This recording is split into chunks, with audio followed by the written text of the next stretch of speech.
Tariff ಅಂತ ಅಂದ್ಬಿಟ್ಟು Trump ಆಡ್ತಾ ಇದ್ದಂತಹ ಆಟಗಳಿಗೆ ಇವಾಗ ಬ್ರೇಕ್ ಸಿಕ್ಕಿದೆ. ಏನಕ್ಕೆ ಅಂತ ಅಂದ್ರೆ ವರ್ಲ್ಡ್ ಬಿಗ್ಗೆಸ್ಟ್ ಟ್ವಿಸ್ಟ್ ಇದು.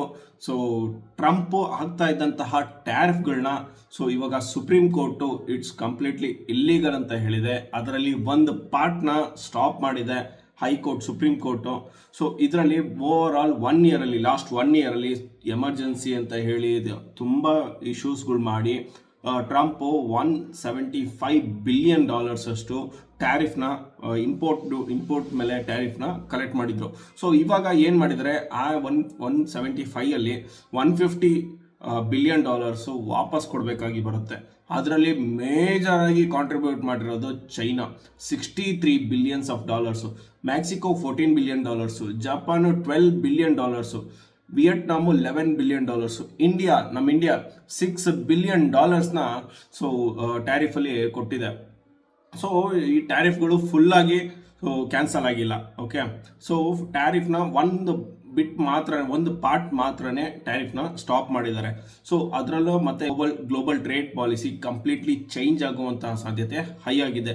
ನೆಕ್ಸ್ಟ್ ಟೈಮ್ ಇಂದ ಯಾವುದೇ ಪ್ರೆಸಿಡೆಂಟ್ ಬಂದ್ರು, ನೆಕ್ಸ್ಟ್ ಯಾವುದೇ ಪ್ರೆಸಿಡೆಂಟ್ ಇದ್ರು ಅನ್ಲಿಮಿಟೆಡ್ ಟ್ಯಾರಿಫ್ಗಳನ್ನ ಬೇರೆ ಬೇರೆ ದೇಶಗಳಿಗೆ ಇಂಪೋರ್ಟ್ ಆಗಿರಲಿ, ಎಕ್ಸ್ಪೋರ್ಟ್ ಮೇಲೆ ಅಂತವಲ್ಲ, ಇಂಪೋರ್ಟ್ ಮೇಲೆ ಹಾಕೋದಕ್ಕೆ ಚಾನ್ಸೇ ಇಲ್ಲ.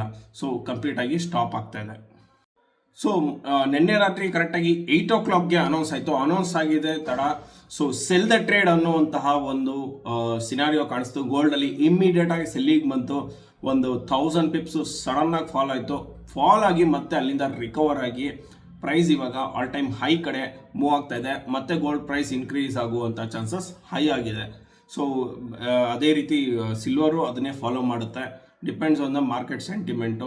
ಸಿಲ್ವರ್ಗೆ ಬಂದ್ಬಿಟ್ಟು ನಾವು ಇಮಿಡಿಯೇಟ್ ಆಗಿ ಪ್ರೈಸು ಯಾವ ಥರ ರಿಯಾಕ್ಟ್ ಮಾಡುತ್ತೆ ಅಂತ ಹೇಳೋದಕ್ಕಾಗೋದಿಲ್ಲ. ಯಾಕೆ ಅಂತಂದರೆ ಇಂಡಸ್ಟ್ರಿಯಲ್ ಯೂಸ್ಗೆ ತುಂಬ ಯೂಸ್ ಆಗ್ತಾ ಇರೋದ್ರಿಂದ ಸಿಲ್ವರು ಸಡನ್ ಆಗಿ ಸಪ್ಲೈ ಸ್ಟಾಪ್ ಆಗಿಬಿಡುತ್ತೆ ಅಥವಾ ಡಿಮ್ಯಾಂಡ್ ಜಾಸ್ತಿ ಆಗಿಬಿಡುತ್ತೆ. ಈ ರೀತಿ ಕಾರಣಗಳಿಂದ ಚೈನಾ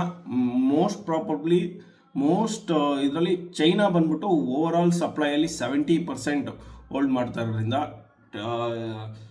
ಇದ್ರ ಬಗ್ಗೆ ಸಿಲ್ವರ್ ಬಗ್ಗೆ ಇಮ್ಮಿಡಿಯೇಟ್ ಆಗಿ ಹಿಂಗೆ ಆಗುತ್ತೆ ಅಂತ ಹೇಳೋದು ತುಂಬ ಕಷ್ಟ. ಓಕೆ, ಮೇ ಬಿ ಸಿಲ್ವರು ಕೂಡ ಇದೇ ರೀತಿ ಫಾಲೋ ಮಾಡ್ಬೋದು. ಗೋಲ್ಡ್ ಅಂತೂ ಆಲ್ ಟೈಮ್ ಹೈ ರೀಚ್ ಆಗುವಂಥ ಚಾನ್ಸಸ್ ತುಂಬ ಹೈ ಆಗಿ ಕಾಣ್ತಾ ಇದೆ. ಅದ್ರ ಜೊತೆಲಿ ಬಿಟ್ಕಾಯಿನಲ್ಲಿ ಸೆಲ್ಲಿಂಗ್ ಪ್ರೆಷರ್ ಕಾಣ್ತಾ ಇದೆ. ಟ್ಯಾರಿಫ್ ಹಾಕಿದ್ರು ಬಿಟ್ಕಾಯಿನ್ ಫಾಲೋ ಆಗುತ್ತೆ, ಟ್ಯಾರಿಫ್ನ ತೆಗೆದ್ರು ಬಿಟ್ಕಾಯಿನ್ ಫಾಲೋ ಆಗುತ್ತೆ, ಟ್ಯಾರಿಫ್ ಲೀಗಲ್ ಅಂತ ಹೇಳಿದ್ರು ಬಿಟ್ಕಾಯಿನ್ ಫಾಲೋ ಆಗುತ್ತೆ, ವಾರ್ ಆರ್ಡರ್ ಬಿಟ್ಕಾಯಿನ್ ಫಾಲೋ ಆಗುತ್ತೆ, ಗುಡ್ ನ್ಯೂಸ್ ಬಂದರೆ ಬಿಟ್ಕಾಯಿನ್ ಫಾಲೋ ಆಗುತ್ತೆ, ಬ್ಯಾಡ್ ನ್ಯೂಸ್ ಬಂದರೆ ಬಿಟ್ಕಾಯಿನ್ ಫಾಲೋ ಆಗುತ್ತೆ. ಓವರ್ ಆಲ್ ಏನೇ ನ್ಯೂಸ್ ಬರಲಿ ಸೆಲ್ ದ ನ್ಯೂಸ್. ಯಾವುದ್ರಲ್ಲಿ? ಕ್ರಿಪ್ಟೋಲಿ sell the news by the rumour. Already ಒಂಥರ ರೂಮರ್ ಥರನೇ ಇದೆ. ಕ್ರಿಪ್ಟೋ ಬಂದ್ಬಿಟ್ಟು by the rumour sell the news ಅನ್ನೋದು ಪ್ರಾಪರಾಗಿ ವರ್ಕ್ ಆಗುತ್ತೆ ಕ್ರಿಪ್ಟೋಲಿ. ಏನು ಮಾಡೋಕ್ಕಾಗಲ್ಲ. ಅದಾದಮೇಲೆ ರಿಕವರಿ ಬಂದರೆ ಸಖತ್ತಾಗಿ ಬರುತ್ತೆ. ಕ್ರಿಪ್ಟೋಲಿ ಯಾವ ಥರ ಬರುತ್ತೆ ಅಂತ ನಿಮಗೆ ತುಂಬ ಚೆನ್ನಾಗಿ ಗೊತ್ತು. ಇದೇ ರೀತಿ ಕ್ವಾಲಿಟಿ ಕಂಟೆಂಟ್ಗೆ ನಮ್ಮ ಪೇಜ್ನ ಫಾಲೋ ಮಾಡಿ. Thank you, bye.